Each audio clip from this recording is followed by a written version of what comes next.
এই যে বাইকটা, এই বাইকটাকে কি মানুষ ভুলে যাচ্ছে এরকমটা আমার কিছুটা মনে হইতেছে, বাট আপনাদের কি মনে হচ্ছে? আসলে খুব হাইপ নিয়ে আসছিল বাইকটা, অ্যান্ড অল্প দামে মোটামুটি অনেক ফাংশন, সিসিও একটু বেশি, পাওয়ারও ভালো, অনেক কিছু আছে, ল্যাক তো কিছু থাকবেই। এই বাইকটা কিন্তু বেশ প্রশংসা কুড়াইছে এক সময়। তারপরে কিছু এটার ল্যাক নিয়ে মানুষ আলোচনা শুরু করলো যে এটার মধ্যে কী কী কমতি আছে বা কোন জিনিসগুলো একটু আপগ্রেড করা উচিত। অ্যান্ড বর্তমানে এই বাইকটা নিয়ে আলাপ আলোচনা একদমই বন্ধ হয়ে গেছে। এটার পেছনে কারণ কি জানেন?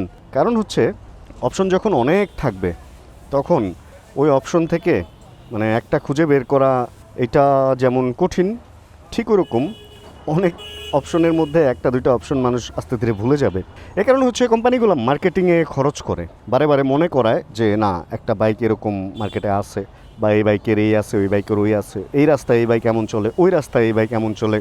হোন্ডা হচ্ছে বাংলাদেশে মার্কেটিংয়ে খরচ করে কিনা আমি জানি না, আমি ওইভাবে হোন্ডার মার্কেটিং দেখি নাই। অনেকে দেখি যায় পাহাড়ে টাহাড়ে গিয়ে ছবি দেয়, এখন এগুলো পেইড প্রমোশন কিনা জানি না।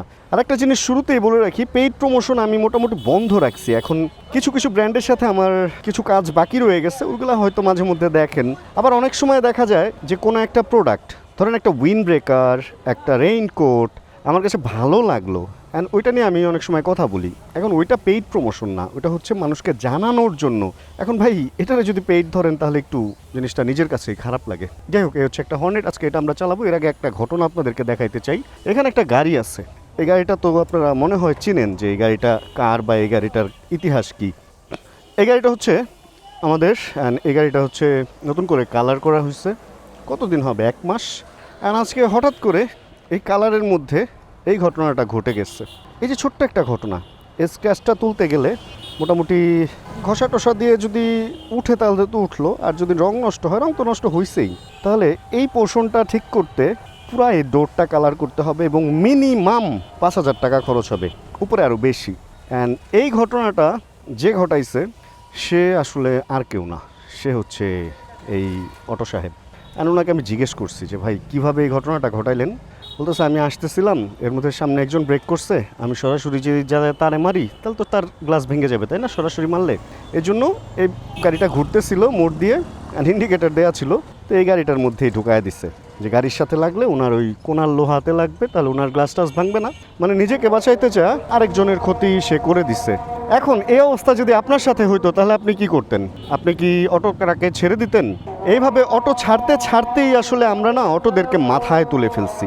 এই গাড়িটা আমি একদিন চালাইতেছিলাম একটা মোড়ে, আমিও ঘুরবো না, সরি আমি সোজা যাব, আমি বাম দিক দিয়ে যাইতেছিলাম, আর আমারও বাম দিক থেকে একটা অটো এসে আমার সামনে এমনভাবে আমাকে ঘষা দিয়ে চলে গেল, সামনে একটা বড় ডেন্ট পড়ছিল। আমি ওই দিন ড্রাইভ করতেছিলাম। তাহলে এই যদি ঘটনা হয়, ওই দিন শুভ ভাই দৌড়ায় গিয়ে অটোটা ধরছেন, জীবন ভাইও ছিল, আর তারা ধরে 2-4টা কথা বলে অটোটাকে ছেড়ে দিছেন। তখন আমি বলছিলাম যে ভাইয়া দৌড়ায় যায় যদি ধরলেনি তাহলে ছাড়লেন কেন, আর যদি ছাড়বেনি তাহলে দৌড়ায় যায় ধরলেন কেন? আপনার 100 টাকা হইলেও জরিমানা নেওয়া উচিত ছিল। তো এরকম আপনাদের সাথে অবৈধ যান অটো এরা যদি এরকম অন্যায়গুলা করে, আপনি ওটার ক্ষতিপূরণ নেবেন। অ্যান্ড হ্যাঁ, এই অটোটাকেও আমরা এখানে রাখছি, এটার ক্ষতিপূরণ খুব বেশি টাকা না, এটা দিয়ে উনি ছুটায় নিতে পারবে। আর উনি খুব ভালো অভিনয় করতে পারে, হাতে পায়ে ধরে আমাকে মারেন, মাইরা ফেলেন, এই সেই, আমার এই সমস্যা ওই সমস্যা, কিডনি বেচেন আমার, হয়তো নেশা টেশা করে। তো যাই হোক, আমরা এই ঘটনা থেকে বের হই। বসে আছে মানে কেউ সামনে আসলে একটু অভিনয় করতেছে, আবার গ্লাস তো ভিতরে দেখা যায় না, মাঝে মধ্যে একটু উকি ঝুঁকি দিয়ে দেখে যে ওনার অভিনয় কেউ দেখতেছে কিনা। এই চলতেছে ভাই দেশে। আপনি ট্যাক্স দিয়ে গাড়ি চালাবেন, আপনি একটা গাড়ি কিনবেন অনেক টাকা দিয়ে, কিন্তু আপনি ওটা ব্যবহার করতে পারবেন না, অবৈধ কিছু জিনিস। এটার পেছনে আসলে বড় বড় লোকেরও হাত আছে, কারণ তাদের পকেটে টাকা ছাড়া তো আর এই মাল রাস্তায় চলতে পারতেছে না। তো সব কিছুর পেছনে আসলে বড় একটা রাঘব বোয়ালের হাত থাকে, আর ওই রাঘব বোয়ালটাই হচ্ছে সমস্যা। চলেন আমরা হর্নেট চালাই, হর্নেট নিয়ে আজকে আমরা কথা বলবো।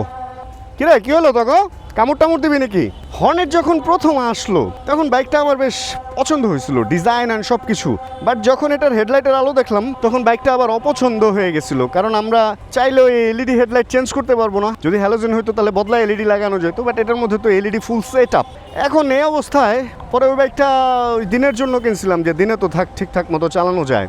পরবর্তীতে NX আসলো 200, অ্যান্ড ওইটাতেও হেডলাইটটা আপগ্রেড করলো না, করলে খুব ভালো হইতো।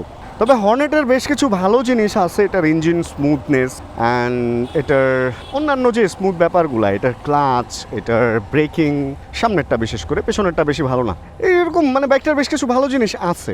তারপরে হচ্ছে বাইকটার মধ্যে পাওয়ার আছে অ্যান্ড বাইকটার সিসিও বেশি। ভাই আসিয়েন আমি, বাইকটার মধ্যে সিসিও বেশি, কিন্তু সিসি বেশি হইলেও বাইকটার ফুয়েল মাইলেজ কিন্তু কম না। এদিক থেকে বাইকটা বেশ ভালো।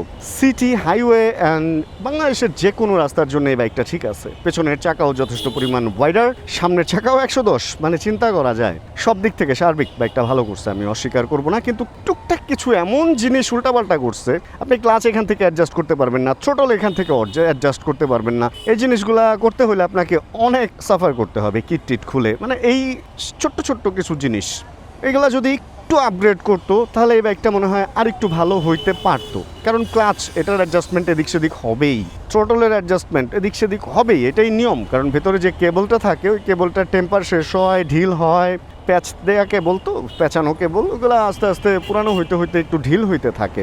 এই হলো অবস্থা, এগুলা নষ্ট হবে, এটা স্বাভাবিক। তো এই জিনিসগুলো যদি একটু ফ্লেক্সিবল দিত, মানে ইজি টু ইউজ বা আরেকটু ফ্রেন্ডলি দিত, ইউজার ফ্রেন্ডলি দিত, তাহলে ভালো হতো। এই দেখেন চাচা কোন দিকে, চাচা ঢুকায় তো দিছিলেন, আমি স্পিডে থাকলে কিন্তু সুন্দর লেগে যেত। মানে ওদের ব্যাপারটা হলো ওরা যা খুশি তা করবে। আমার ঢাকা সিটিতে এখন, ঢাকা সিটি না, নট অনলি ঢাকা সিটি, ফুল বাংলাদেশে এখন এই জিনিসটা এখন বড় একটা আতঙ্কের নাম হয়ে দাঁড়াইছে। সেটা হচ্ছে আমি এদিকে না যাই, এদিকে গেলে আসার সময় একটা বড় জ্যাম খাইতে হবে। একটা সময় ছিল আমরা যারা গাড়ি চালাইতাম বা মাইক্রো বা যাই হোক, মানে 4 চাকার জিনিসপত্র চালাইতাম, 2 চাকার জিনিসকে আমরা প্রচুর ভয় থাকতাম যে ওরা যখন তখন যা খুশি করতে পারে। এখন 2 চাকার জিনিসকে বিশ্বাস করা গেলেও 3 চাকার জিনিসকে না আর বিশ্বাস করা যাচ্ছে না। স্পিড দেখেন, ওরা এমন স্পিডে আপনার সাথে এমন আচার এমন ব্যবহার দিবে এবং রাস্তার মধ্যে এমন এমন অঘটনগুলো ঘটতেছে। ভাই একবার চিন্তা করে দেখেন কি পরিমাণ মানুষ মারা যাচ্ছে এই অটোর উল্টাপাল্টা চালানোর কারণে। ওরা উল্টাপাল্টা চালায় কত ধরনের যানবাহনের অ্যাক্সিডেন্টের কারণ হয়ে দাঁড়াইতেছে এবং ওরা কি মারা যাইতেছে না? মারা যাইতেছে। কিছুদিন আগে একটা ভিডিওতে বলছিলাম, আজকে আরেকবার বলি, অটো যারা চালাচ্ছে এরা হচ্ছে কি, বেশিরভাগ মানুষই আগে যারা বেকার ছিল বা চায়ের দোকানদারি করতো বা ধরেন কিছুই করতো না, নেশা টেশা করতো, এরকম লোকও নেশার টাকা জমানোর জন্য চিন্তা করছে যে একবার যদি একটু টাকা জমায় বা একটা গ্যারেজ থেকে একটা অটো ভাড়া নিয়ে চালাইতে পারি তাহলে তো পার ডে 500 থেকে 1000 টাকা আমার পকেটে আসে, এখান থেকে আমি নেশা এবং পেশা দুইটাই চালাইতে পারবো। এই ধরনের লোকও আছে। ভালো লোক যে নাই আমি এটা বলতেছি না, অবশ্যই অনেক ভালো লোক অটো চালায় সংসার চালাইতেছে, অটো 1টা থেকে 10টা বানাইছে, এরকমও আছে। কিন্তু এরকম লোকের সংখ্যা অনেক বেশি হয়ে গেছে যারা হচ্ছে এই যে এই আগে যেটা বলছিলাম নেশা এবং পেশা দুইটাই অটো হয়ে গেছে। এরকম আমিও দেখছি, মানে এরকম আমার দেখা আছে, এই জন্য বলতেছি। তো ওই নেশা এবং পেশাওয়ালা একটা অ্যাডিক্টেড লোক কী হলো, একটা অ্যাডিক্টেড লোক আপনাকে কিভাবে একটা ভালো কিছু দিবে এই দেশের জন্য বা এই রাস্তার জন্য? তা আমার আজকে যে ঘটনাটা শুরুতেই দেখাইলাম, এটা শুভের গাড়ির সাথে যেটা হচ্ছে, ওনাকে দেখলেই বোঝা যেতেছে উনি অ্যাডিক্টেড। মানে ও ক্ষণে কাঁদতেছে, ক্ষণে হাসতেছে, ও যে কি করতেছে, ও স্বাভাবিক মানুষের মতো ওর মধ্যে আমি লাস্ট 3 ঘন্টার বেশি হবে ওকে দেখতেছি, স্বাভাবিক মানুষের মতো কোনো একটা আচরণ ওর মধ্যে আমরা দেখতে পাই নাই। এই জন্যই বলতেছি আসলে অটো যারা চালাচ্ছে এর মধ্যে সুস্থ স্বাভাবিক মানুষ কম, এবং যারা বডির দিক থেকে ফিজিকের দিক থেকে ফুলফিল ফিট না, তারাও দেখা যাচ্ছে যে বয়স হয়েছে একটা অটো নিয়ে বের হয়ে গেছে, এখন চালাইতে তো পারতেছে, মোচড়াইলে তো স্পিড উঠতেছে, কিন্তু ব্রেক করে থামানোর মতো বডি ব্যালেন্স অ্যান্ড রিস্টের পাওয়ার এটা কতটুকু তার ভেতরে আছে। মানে যে উল্টা আসার যে ব্যাপারটা, কারণ ওদের কাছে তো এই রাস্তাটা রাস্তা না। আমরা যারা লাইসেন্স নিয়ে, আমরা যারা বাইকের ট্যাক্স বা গাড়ির ট্যাক্স দিয়ে চালাইতেছি, আমরা এই রোডে একটা রুলের মধ্যে আসছি। প্লে গ্রুপ, নার্সারি, কেজি 1, 2, 3, 4 থেকে এসএসসি পর্যন্ত আমাদেরকে একটা ফরম্যাটে রাখা হয়, তাই না? এই রুট ওভারের ব্যবহার, বীজগণিত, তারপরে হচ্ছে মনে করেন যে এক্সের ভ্যালু এত, এগুলা কেন শেখানো হয়? এগুলো শেখানো হয় যাতে আমরা একটা ফরম্যাটে ঢুকে যাই। তো ওই ফরম্যাটে ঢুকে আমরা এই রাস্তায় আসছি, রোড রুল পরীক্ষা দিয়ে লাইসেন্স নিয়ে রাস্তায় আসছি। তো আমাদের একটা শিক্ষাগত ব্যাপার আছে এই রোডে চলার। অ্যান্ড যারা অটো নিয়ে এই রাস্তায় নামছে, দেখেন না কই ঢুকতেছে, ডানে বায়ে, মানে আগে যেতে হবে। ওরা হচ্ছে, আমরা যখন ভিডিও গেম খেলতে বসি, একটা রেসিং কার আমাদের ধরায় দেওয়া হয় বা একটা রেসিং বাইক, তো ভিডিও গেমে তো অ্যাক্সিডেন্ট হলে আমাদের কিছু হবে না, আমরা যেরকম চালাই ঠিক ওরকম ওরা একটা খেলনা নিয়ে রাস্তায় নেমে গেছে অ্যান্ড আমাদের ট্যাক্সের টাকায় তৈরি এই রাস্তাটাকে যা খুশি তা করতেছে, সোজা চালাচ্ছে, উল্টা চালাচ্ছে, যেইভাবে খুশি সেইভাবে আমাদের পেছন দিয়ে বাঁশ দিচ্ছে, নিজেও বাঁশ খাচ্ছে। এই একটা অবস্থায়, এই একটা পরিস্থিতিতে যদি এখান থেকে আমরা না বের হইতে পারি ভাই, তাহলে এই দেশ মানে কাউকে ধ্বংস করতে হবে না, একমাত্র এই অটো এই দেশটাকে ধ্বংস করে দিবে, অলরেডি দিছে। অ্যান্ড যতটুকু দেশের মানে কী বলে অবশিষ্ট আছে ততটুকু ধ্বংসের দিকে যাচ্ছে যদি এই অটোর একটা নিয়ম কানুন আমরা সেট না করতে পারি। বাংলাদেশ গভর্নমেন্টের রোডস অ্যান্ড হাইওয়ে যারা আছে, যারা রাস্তার নিয়ম কানুন দেখে, তাদের এটা করা উচিত। রিসেন্ট একটা জিনিস হচ্ছে এআই ক্যামেরা মামলা। এটা খুব ভালো একটা উদ্যোগ, অ্যান্ড এটা আস্তে আস্তে বাড়ুক, বিভিন্ন জায়গায় আসুক, কিন্তু অটোর তো কোনো নাম্বারই নেই, ওর বিরুদ্ধে মামলা কী হবে ভাই?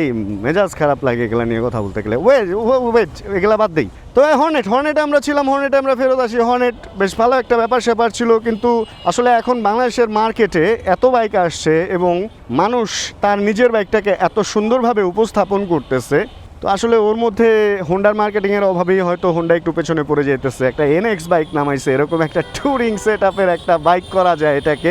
আমার মনে হয় অন্য কোনো ব্র্যান্ড, বাহ সুন্দর জায়গায় থামাইছেন মামা, এটা করা একটা জায়গায় থামাইছেন, মনে হলো রেলগাড়ি যাইবো, আমি থামে গেলাম। তো যাই হোক, যেখানে ছিলাম তো কিছু বাইক আছে ভাই, আসলে আপনি মনে হয় না ওই বাইক কোনোভাবেই পছন্দ করতেন, কিন্তু ওই বাইকটাকে এমনভাবে উপস্থাপন করা হয় ভালো কিছু ব্র্যান্ডগুলা যেভাবে করে, তো ওর মানে এই ব্যাপারগুলাতে না আসলে ঝামেলা হয়ে গেছে। আর এখন মানে আমরা যখন 2018 থেকে 23 পর্যন্ত ভ্লগিং করছি, আমরা যে রিভিউগুলো করছি ওর মধ্যে একটা অথেন্টিসিটি, একটা অথেন্টিক ব্যাপার ছিল।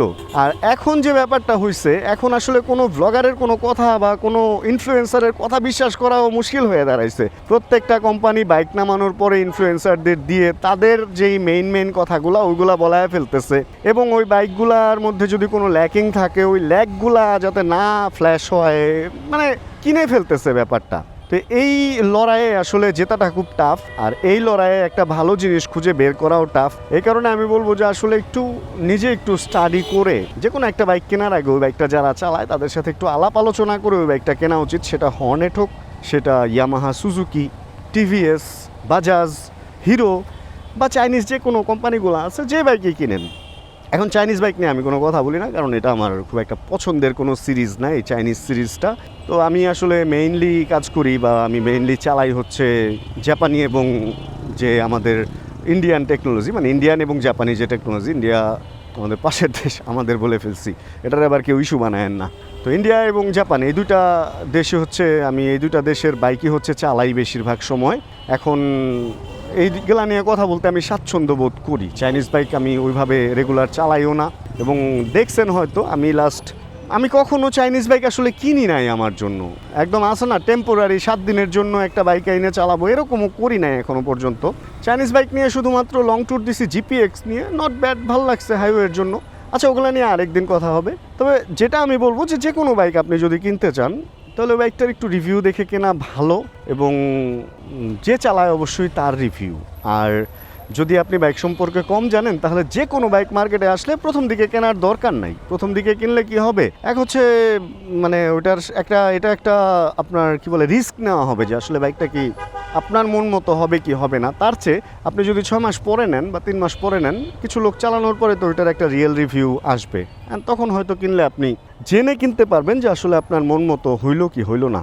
এটা হলো একদিকের এক ব্যাপার। আরেকটা জিনিস আমি বলি, বাংলাদেশে যে বাইকগুলো আসে ওই বাইকগুলো বাংলাদেশের রাস্তায় নামার আগে বেশ বড় একটা সময় ওই বাইকগুলোকে এক্সপেরিমেন্টাল পারপাস বাংলাদেশের রোডে চালানো হয়। বিভিন্ন রকম ওয়েদারে বিভিন্ন রকমভাবে বাইকগুলোকে টেস্ট করা হয়। সেগুলো আমরা করি না, সেগুলো করার জন্য কোম্পানিতে লোক আছে, এটা ওরা নিজেরা করে। তো এই জন্য আসলে একটু আমাদের আস্থার জায়গাটা কম। যদি আমরা দেখতে পারতাম বা আমরা এটা পাইতাম, আমরা পাই হচ্ছে লঞ্চিংয়ের আগে, তখন অলরেডি বাইক কিউসি করা হয়ে যায়, কোয়ালিটি চেক করা হয়ে যায়।